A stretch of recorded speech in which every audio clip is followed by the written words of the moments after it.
చక్కగా ఒక 6-7 దోశలు వేసి పెట్టారు పొద్దున్నే, మంచిగా టేస్టీగా. మీ ఇంట్లో తినేస్తారా, లేకపోతే are you self conscious, do you avoid certain things? అంటే గత ఒక 12-13 ఏళ్ళుగా కొంచెం ఎక్సర్సైజ్ నేను తక్కువే చేస్తాను. కొంచెం వాకింగ్ తప్ప పెద్ద ఎక్కువ స్ట్రెంగ్త్ ఎక్సర్సైజెస్ కావాలి ఒక ఏజ్ వచ్చిన తర్వాత. అవి చేయడానికి టైం సరిపోవడం లేదు, అంతగా పెద్దగా చేయడం లేదు కనుక ఇంటర్మీడియట్ ఫాస్టింగ్ నాకు నేనే అలవాటు చేసుకున్నాను. ఎన్ని గంటలు సార్? 16 గంటలు తినకుండా ఉంటారా? అంటే కార్టిసాల్ మనకి డౌన్ అయ్యే టైంలో ఫస్ట్ మీల్ వెళ్ళాలి. అంటే సన్ రైజ్ అయిన తర్వాత 2 అవర్స్కి కార్టిసాల్ 0 అవుతుంది. అంటే 8-8:30. So I eat around 9 o'clock in the morning, 8:39. అది ఫస్ట్ మీల్. ఆ తర్వాత మళ్ళీ నెక్స్ట్ మీల్ వచ్చి 4 o'clockకి. ఇక మధ్యలో ఏమి ఉండదు. మధ్యలో ఏముండదు, తర్వాత ఏముండదు. ఇక తర్వాత ఏమి ఉండదు. 4 o'clock తర్వాత ఆకలేస్తే రాత్రి నిద్ర పట్టదు కదా? ఎప్పుడన్నా ఆకలిస్తే ఫ్రూట్ ఏదన్నా తీసుకుంటాను అంతే అంతే. బట్ మెయిన్ మీల్స్ ఇవే. బట్ ఈ మీల్స్లో రెస్ట్రిక్షన్స్ ఏమి ఉండవా? No restriction, no rice, no only millets, ఏదైనా తినేయచ్చు. ఏదైనా తినచ్చు. Right right. అంటే ఆయిలీ ఫుడ్ వద్దు, మరీ హై క్యాలరీ డైట్ తీసుకోకూడదు. రైట్. బట్ రెగ్యులర్గా మీరు తినే కూరలన్నీ తినవచ్చు, non veg, vegetarian, anything whatever. పెళ్ళిళ్ళకి వెళ్ళిపోతే పెళ్ళిళ్ళకి వెళ్తే షేక్ హ్యాండ్ ఇవ్వడమే, అక్కడికి వెళ్ళి తినకూడదు. అర్ధరాత్రి 10కి 11కి తినేయడం మొదలు పెడితే అక్కడి నుంచే కదా సార్ కొంచెం బ్రేక్ అవుతుంది మన హెల్దీ జర్నీ. ఒక్కరోజు తింటే ఇవాళ అలాంటి ఫంక్షన్స్లో మళ్ళీ నెక్స్ట్ డే సరిగ్గా డైజెస్ట్ అవ్వదు, ఇదంతా గొడవ. తెలియకుండానే మనం స్వింగ్ అయిపోతాం. సో బెటర్ థింగ్ అంటే పెళ్ళిళ్ళు ఫార్చునేట్లీ ఆర్ అన్ఫార్చునేట్లీ ఆ శుభముహూర్తాలు అవి ఉంటాయి కనుక సో ఆ టైంలోనే వాళ్ళు పెడతా ఉంటారు. సో నేనైతే చాలా వరకు ఇంట్లోనే తిని ఆ తర్వాత వెళ్తాను, వెళ్ళి అక్షంతలు వేసి వచ్చేయడం. So me secret is your intermediate fasting and disciplined about being disciplined about food. కొంత వాకింగ్ చేస్తారు అంతే. కొంత అలవాటు అయిపోయిన తర్వాత తినాలన్నా. సో స్ట్రెస్ వచ్చినప్పుడు ఏం చేస్తారు సార్ మీరు? స్ట్రెస్ వచ్చినప్పుడు బేసికల్లీ ఫుడ్ మీద కంటే కూడా I change my thought process.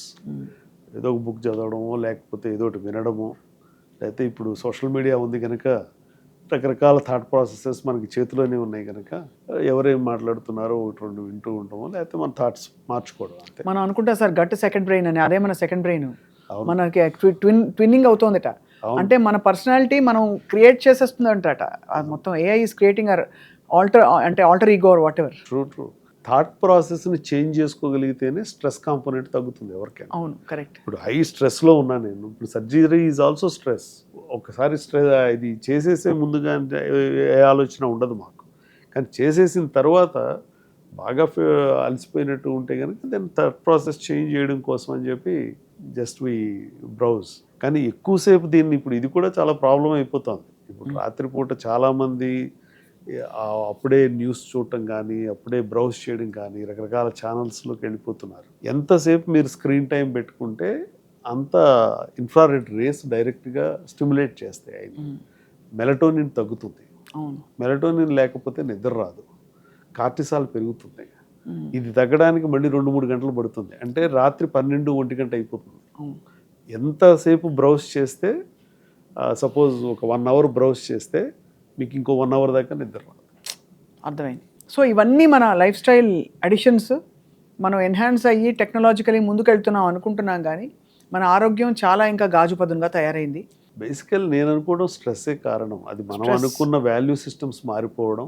అది అంటే వాట్ ఈజ్ మై గోల్, ఏం చేయాలనుకుంటున్నాను నా లైఫ్లో అనేది మనందరికీ వాల్యూ పోస్టులన్నీ మారిపోతున్నాయి కదా. అంటే బేసికలీ ఫ్లాంబాయింట్ లైఫ్కి అలవాటు పడిపోవడం.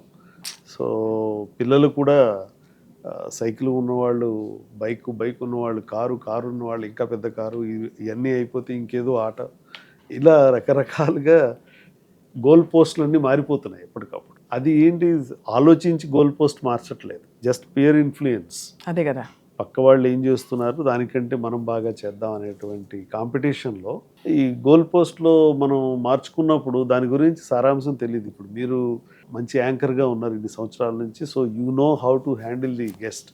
మిమ్మల్ని చూసి నేను కూడా దిగితే అదే పనిలో ఒక స్థాయి దాటిన తర్వాత అది నాకు స్ట్రెస్ బస్టర్గా కాకుండా స్ట్రెస్ ఇంక్లూజర్గా మారిపోతుంది. నేను కూడా సార్ ఎప్పటికీ బెరేట్రిక్ సర్జరీ చేయించారు sir. I'm promising. That is how it is.